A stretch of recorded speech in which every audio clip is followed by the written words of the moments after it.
దావీదు రాజుగా అభిషేకించబడ్డాడు. అలా అభిషేకించబడిన తరువాత తను చేసిన మొట్టమొదటి పని ఏంటో తెలుసా?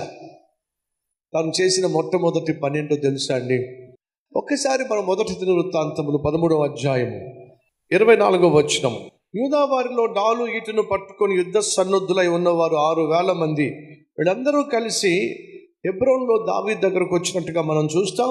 23వ వచనం. యెహోవా నోటి మాట ప్రకారము సౌలు యొక్క రాజ్యమును దావీదు తట్టు త్రిప్పవలెనన్న ప్రయత్నముతో యుద్ధమునకై ఆయుధములను ధరించి అతని యొద్దకు హెబ్రోనుకు వచ్చిన అధిపతుల యొక్క లెక్క ఎంచనగా సుమారు 3,50,000 మంది దావీదును రాజుగా అభిషేకించడానికి వచ్చారండి. కాదన్న వాళ్ళే కాళ్ళ దగ్గరకు వచ్చారండి. ఈరోజు నిన్ను ఎవరైతే కాదంటున్నారో వాళ్ళే నీ దగ్గర కాళ్ళ దగ్గరకు ఒకరోజు దేవుడు తీసుకొచ్చే రోజు వస్తుంది. ధైర్యంగా ఉండండి.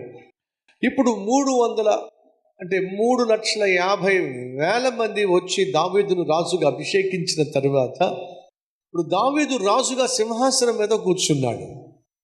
ఒక వ్యక్తి యొక్క వ్యక్తిత్వం మీకు తెలియాలి అని అంటే అతనికి డబ్బు ఇచ్చి చూడండి. ఏమిచ్చి చూడాలి? ఒక వ్యక్తి యొక్క అసలైనటువంటి బుద్ధి తెలియాలి అని అంటే వాడికి డబ్బు వస్తే చాలు, వాడిలో ఉన్న గబ్బంతా బయటకు వస్తుంది. తెలుసా మీకు ఆ విషయం?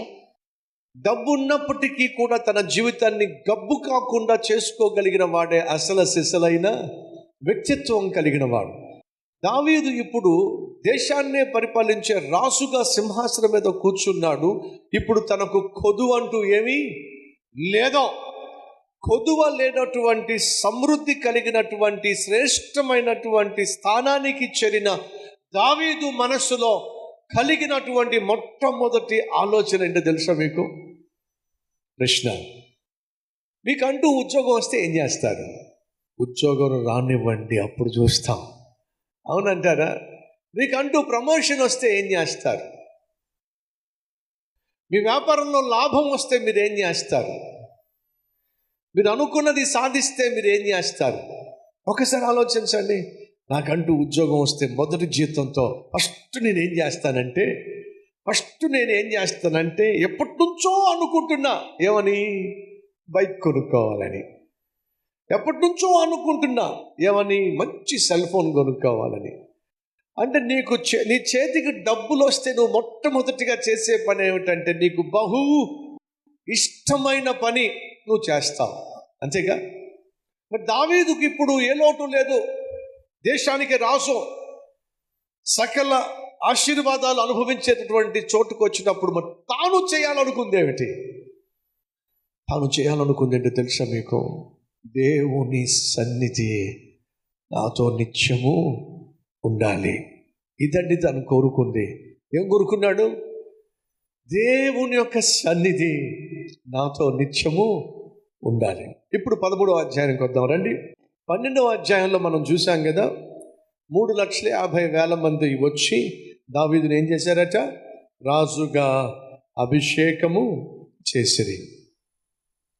38వ వచనం కూడా చదువుతున్నాను.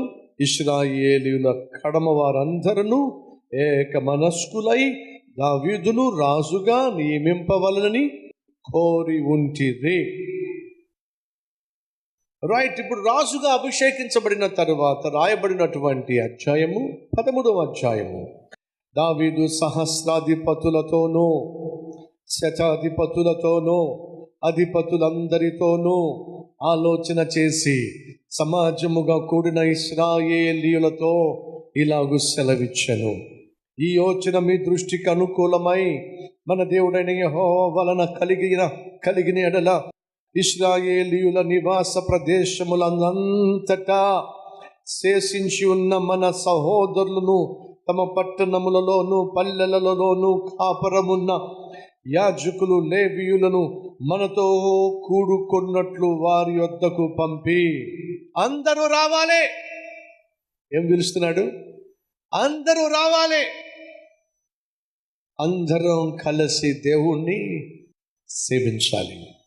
సహస్రాధిపతులను పిలిచాడట, శతాధిపతులను పిలిచాడట, అధిపతులందరినీ పిలిచాడట. సమాజంలో కూడిన ఇశ్రాయేలు అందరితో ఈ విధంగా చెప్తున్నాడట. ఏమిటి? యెహోవా దృష్టికి అనుకూలమై మన దేవుడిని యెహోవా వలన కలిగిన ఎడల ఇశ్రాయేలీయుల నివాస ప్రదేశంలంతటా శేషించి ఉన్న మన సహోదరులందరికీ ఈ విషయం తెలియజేయండి. ఏమిటి అని అంటే మనం అందరం కలుసుకోవాలి. దేనికి కలుసుకోవాలి అని అంటే 3వ వచనం, మన దేవుని మందసమును మరలా మన యొద్దకు కొనివత్తము రండే. దేవుని మందసాన్ని మన మధ్యకు తీసుకొచ్చుకుందాం. అర్థమవుతుందా? దేవుని యొక్క సన్నిధిని ఇశ్రాయేలు ప్రజలు అనుభవించాలి. దేవుని యొక్క ప్రసన్నతను అనుభవించాలి.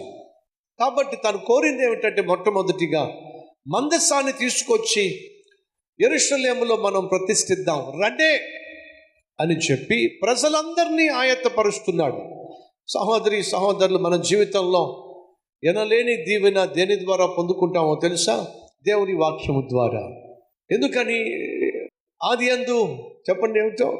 వాక్యం ఉండెను, వాక్యము దేవుని వద్ద ఉండెను, వాక్యము దేవుడై ఉండెను. అనగా దేవుని వాక్యమే దేవుడు, దేవుడే దేవుని సన్నిధియే దేవుని వాక్యం. ఆ దేవుని వాక్యము ఏ గృహంలో ఉంటుందో అక్కడ దేవుడు ఉంటాడు, దేవుని సన్నిధి ఉంటుంది.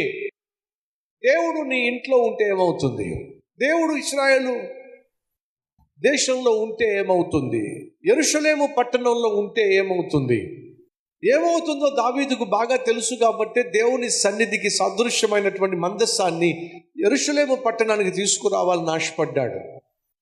దేవుని యొక్క సన్నిధి నాకు దగ్గరగా ఉండాలి, ఆయన సన్నిధి కేంద్రంగా ఉండాలి, ఆయన సన్నిధే ఈ దేశానికి ఆశీర్వాదంగా ఉండాలి. నువ్వు దేవునికి దూరంగా జీవిస్తున్నట్లయితే దేవుని యొక్క మహిమను చూడలేవు, ఆయన గొప్పతనాన్ని నువ్వు చూడలేవు, ఆయన చేసే అద్భుతాలు నువ్వు చూడలేవు, ఆయన చేయగలిగిన ఆశ్చర్య కార్యాలు స్వతంత్రించుకోలేవు.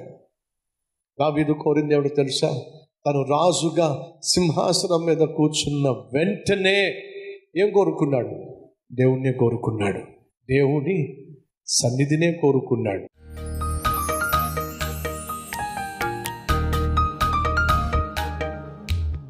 మహాపరిశుద్ధుడు అయిన ప్రేమ కలిగిన తండ్రి, విలువైన నీ సన్నిధిలో శ్రేష్టమైన నీ సందేశం ద్వారా మాతో మాట్లాడినందుకు వందనాలు, స్తుతులు, స్తోత్రాలయ్యా.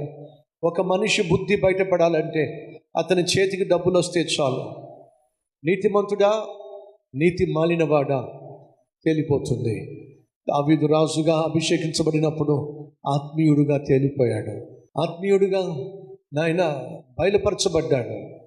అయ్యా నిన్నే కోరుకున్నాడు, నీ సన్నిధినే కోరుకున్నాడు. మేము దీవించబడినప్పుడు, మేము హెచ్చించబడుతున్నప్పుడు, మేము వర్ధిల్లుతున్నప్పుడు మేము కోరుకోవాల్సింది ఈ లోకాన్ని కాదు, లోక పాపాన్ని కాదు, నిన్నే కోరుకోవాలయ్యా.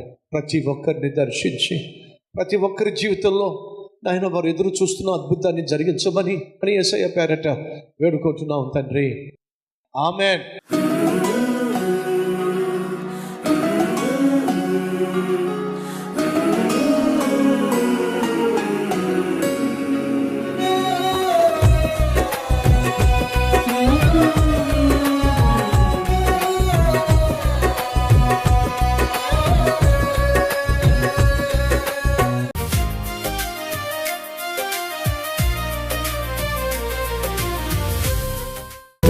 ఫ్రెండ్స్, ఈరోజు అందించిన ఈ క్లుప్త సందేశం మీకు నిజంగా ఆశీర్వాదకరంగా ఉంటే లైక్ చేయండి, 10 మందికి షేర్ చేయండి.